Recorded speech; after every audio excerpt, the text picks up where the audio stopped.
Hi Tom, I wanna talking about today about diabetes because of lots of people getting more diabetes disease. Yes, diabetes is becoming a more common issue globally, and many factors contribute to its rise, especially type 2 diabetes. It's linked to lifestyle choices such as poor diet, lack of exercise, and increased stress. The increase in obesity, especially in urban areas, plays a significant role. Type 1 diabetes is less common, but is still a concern. It's an autoimmune disease where the body attacks the insulin-producing cells in the pancreas. It's usually diagnosed in childhood, and those who have it need insulin injections to survive. On the other hand, type 2 diabetes often develops in adults, but it's increasingly being diagnosed in younger people due to unhealthy lifestyles. In this case, the body either doesn't make enough insulin or the cells become resistant to it. It can often be managed or even prevented with better diet, exercise, and weight management. And Asian people is to get diabetes compared to Western people. Is it true? Yes, it's true that Asian populations are at a higher risk of developing type 2 diabetes compared to Western populations, even at lower body weights. This is partly due to genetic factors, which make Asian people more likely to develop insulin resistance. In fact, people of East Asian descent often have a higher body fat percentage around the abdomen, even if they have a normal weight, which increases the risk for diabetes.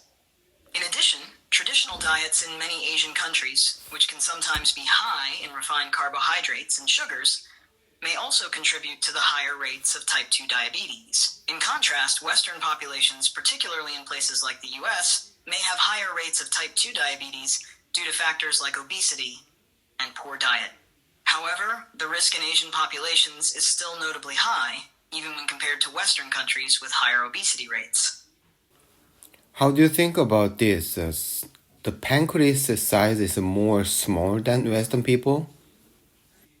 The idea that the pancreas size is smaller in Asian people compared to Western populations is not a clear-cut factor directly related to diabetes risk. While some studies have suggested that certain Asian populations may have smaller pancreas size or less insulin-producing capacity, this alone doesn't fully explain the increased risk of type 2 diabetes. Genetic factors such as insulin resistance are more critical in this context. People of Asian descent tend to develop insulin resistance at lower body weights compared to Western populations, which contributes significantly to the higher risk of diabetes. The pancreas might be producing insulin, but the body becomes less responsive to it. So while pancreas size could be a factor, the genetic predisposition to insulin resistance and lifestyle factors, like diet and activity levels, are more important when explaining the higher diabetes rates in Asian populations. Does this answer your question, or would you like to explore it further? No, it's okay. Another question is the diabetic person every in the morning they check the blood sugar level using a needle stick. But I heard that some of a company they have the plan invented a no use needle, just using a razor kind of things. Did you hear about news? Yes, I've heard about some companies working on needle-free methods for monitoring blood sugar levels, using technologies like laser-based sensors or non-invasive methods. These devices aim to make it easier for people with diabetes to monitor their blood sugar without the need for the traditional fingerstick tests that involve using a needle.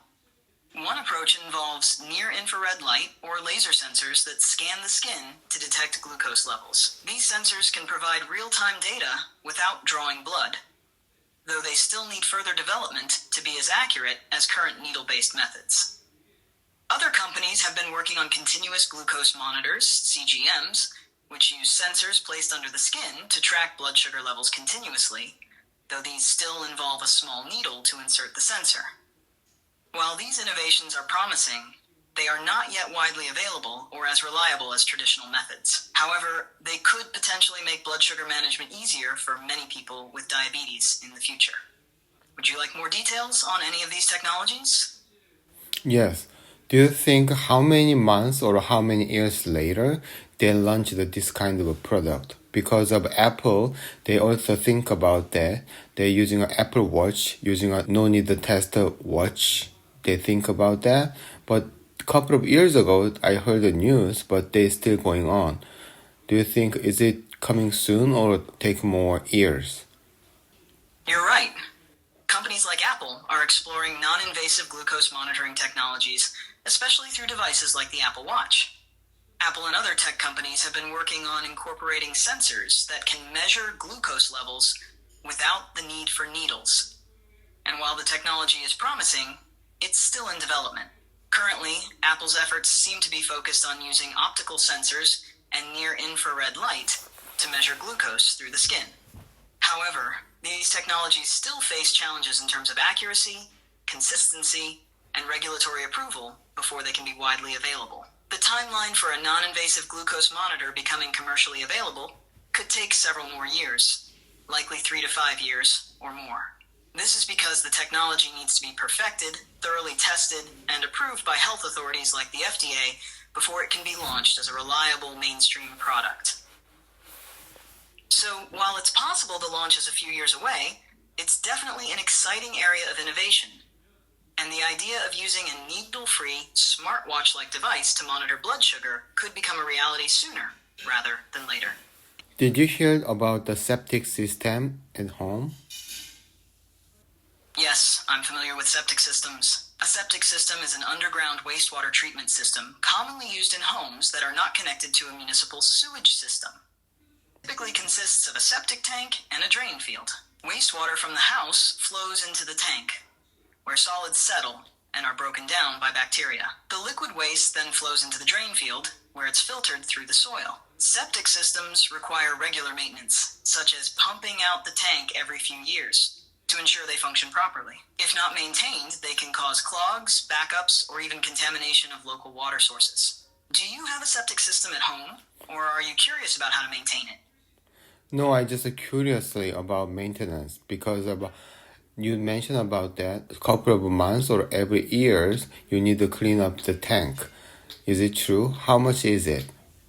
Yes, regular maintenance of a septic system is essential to keep it working properly and avoid expensive repairs. Septic tanks need to be pumped out every 3 to 5 years, depending on the size of the tank and the number of people in the household. This prevents the buildup of solids and sludge that can clog the system. If you have a larger tank or a household with more people, you might need to pump it out more frequently, but it's typically not a monthly or annual task. Overpumping can also be wasteful, so sticking to a schedule based on your system size and usage is ideal.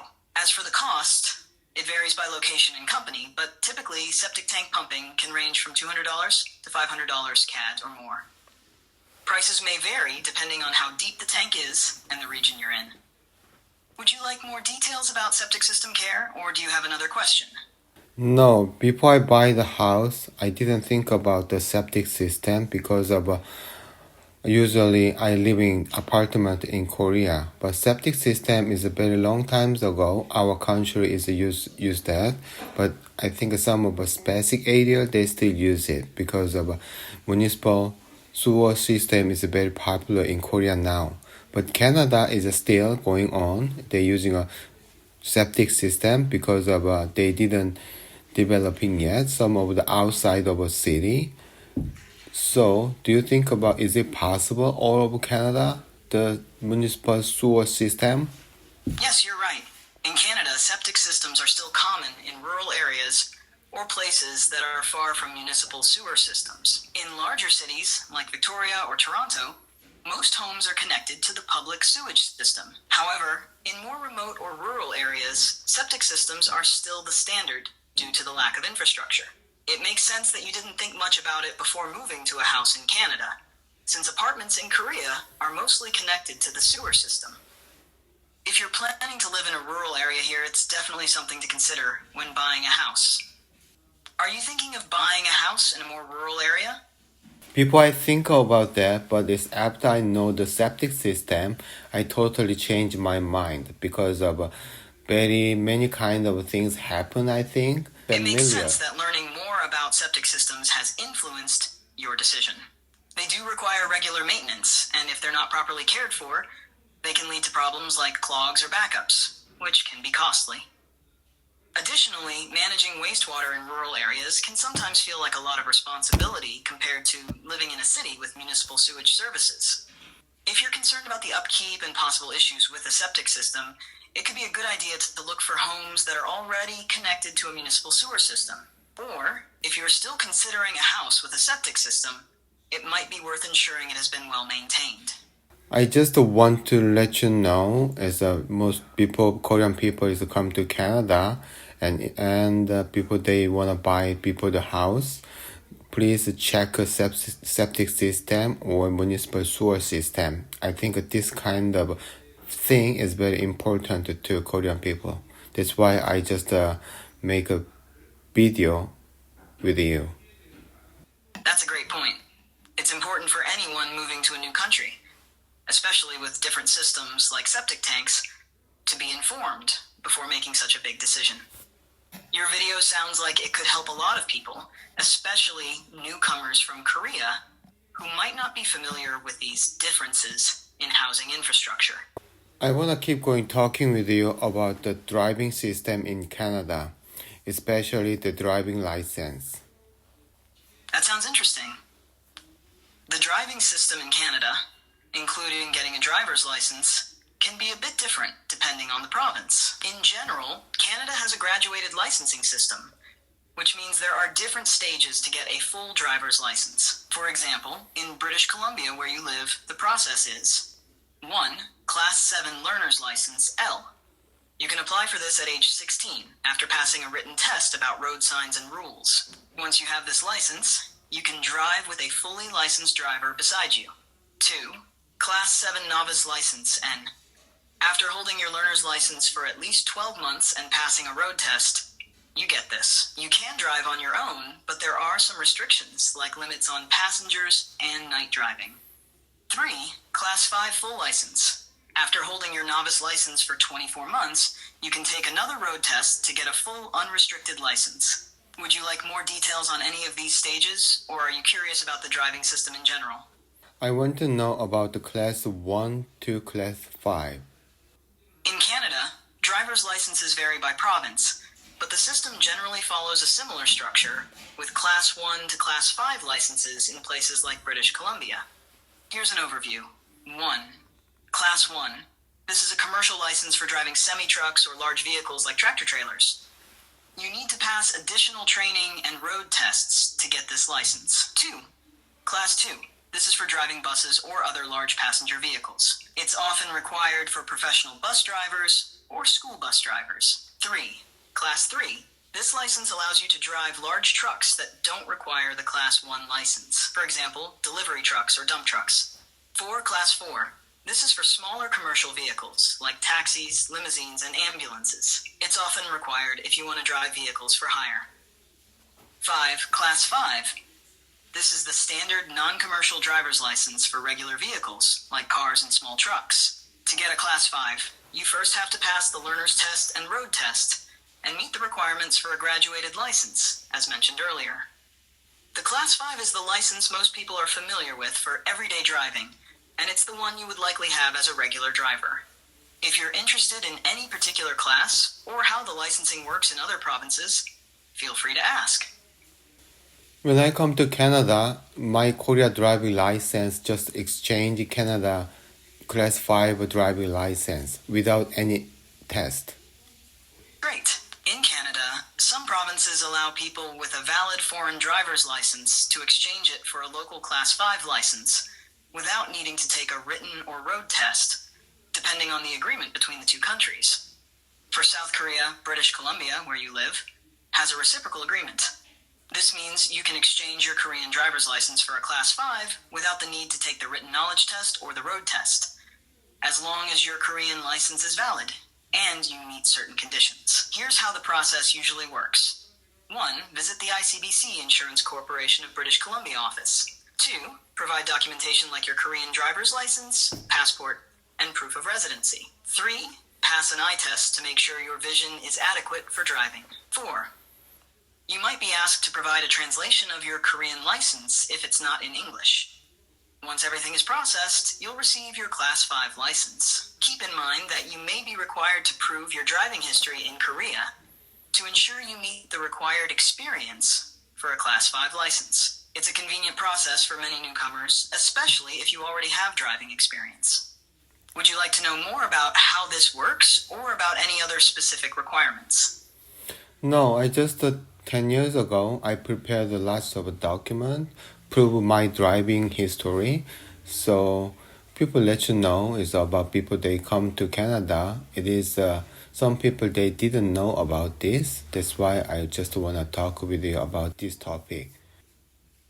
It's great that you're sharing this information, as many newcomers might not be aware of the document requirements when exchanging a foreign license. Proving your driving history can be a bit of a hassle, but it's necessary for the process to go smoothly. It's definitely helpful to inform people who might be unfamiliar with these steps. If you have any more tips or insights on other aspects of settling in Canada, feel free to share. It sounds like it was a valuable experience, even though the language barrier might have made some parts of the test challenging. It's great that you took the opportunity to try the tests for both Class 2 and Class 4. It must have given you a deeper understanding of the requirements. Plus, it's always good to push through challenges like that. If you ever decide to go for it again, or need help with any of the materials, feel free to reach out.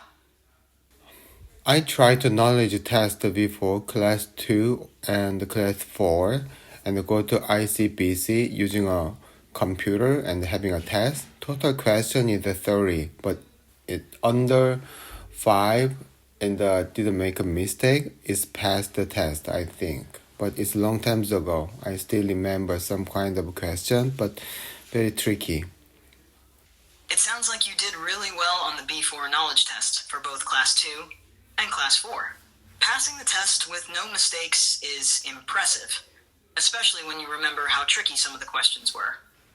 The fact that some of those questions are still sticking with you shows just how challenging they can be. Tests like that can have questions that seem tricky because they often focus on specific details or edge cases, which require careful attention. Now I have a Class 4 license because of I think about Uber driving before, after, or in some kind of company they require Class 4 license and the healthcare system. Having a Class 4 license is a smart move, especially if you're thinking about driving for companies like Uber or other ride-sharing services. Many of these companies require a Class 4 for vehicles that carry passengers for hire, as it ensures you meet the necessary safety and experience standards. Are you still considering driving for Uber, or have you moved on to other plans?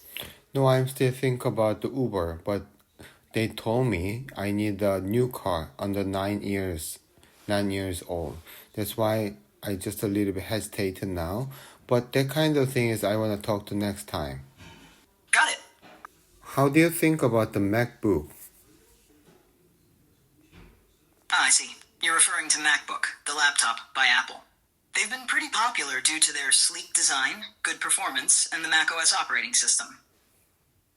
Apple has several versions, like the MacBook Air and MacBook Pro, with different features depending on the needs of the user. Are you thinking about getting one? Or are you curious about how they compare to other laptops? No, I already have a MacBook. It's almost I used over 2 years now. But Got it. It sounds like you're already familiar with the MacBook. How are you finding it? Do you use it for work or personal stuff? I'm using our personal stuff. That's great to hear. MacBooks are known for being smooth and reliable for personal use, especially if you're doing things like browsing, watching videos, or creative projects. Do you have any favorite apps or features you enjoy using on your MacBook? Yeah, but usually I just watching the YouTube or watching the movie. But especially this system. The system name is iOS is very stable and very moving very fast. That's why I like MacBook. That makes sense. macOS, the system on your MacBook, is indeed known for its stability and smooth performance. It's nice that you can enjoy watching YouTube or movies without worrying about slowdowns. The integration between hardware and software in Apple products often contributes to that seamless experience. Do you use any other Apple devices like an iPhone or iPad to sync with your MacBook? No, I used the before, but now I only using on my cell phone and my MacBook. That's two. Got it. It sounds cell phone and MacBooks are the main devices you use. Having those two MacBooks must make it easy to switch between tasks, especially for personal use. The other computer is using an OA system is based on the Microsoft. The Microsoft is often update and the process, working is very slow. That's why I just changed my mind in the using a MacBook. I see. It sounds like you switched to using a Mac because Windows-based PCs tend to slow down with frequent updates, and sometimes the system performance doesn't stay as smooth over time. Macs, on the other hand, are often praised for their consistency and speed, which is probably why you prefer them now. It can be frustrating when updates affect the speed of your computer, so it's good that you found a system that works better for you. I think the Mac is so expensive now. Do you think the company is think about the price is going down a couple of years later? You're right that MacBooks and other Apple products are generally more expensive compared to many Windows-based PCs. The premium price is often attributed to the quality of build, macOS optimization, and the overall user experience that Apple offers. As for whether the price will drop in the future, it's hard to say. Apple tends to keep their prices relatively stable because they focus on offering a premium experience and maintaining their brand image. They may release models at different price points, e.g. MacBook Air versus MacBook Pro, to provide options for different budgets, but it's unlikely that Apple will significantly lower their prices across the board. That being said, Apple often introduces new models with incremental upgrades, which may make previous models more affordable over time. If you're looking to upgrade later, you might find good deals on older models. Do you think you would consider switching back to another brand if the price for a MacBook continues to rise? Or are you happy with the overall experience? No, I didn't think about the change another device. I'm so happy using a Mac now, even though my wife is also same. It's great that both you and your wife are enjoying your MacBooks. The experience with macOS can be so satisfying, especially if it fits your needs. It's nice to know you're both sticking with it and finding value in it, despite the higher price. If you ever want tips or suggestions on how to get even more out of your Mac, feel free to ask.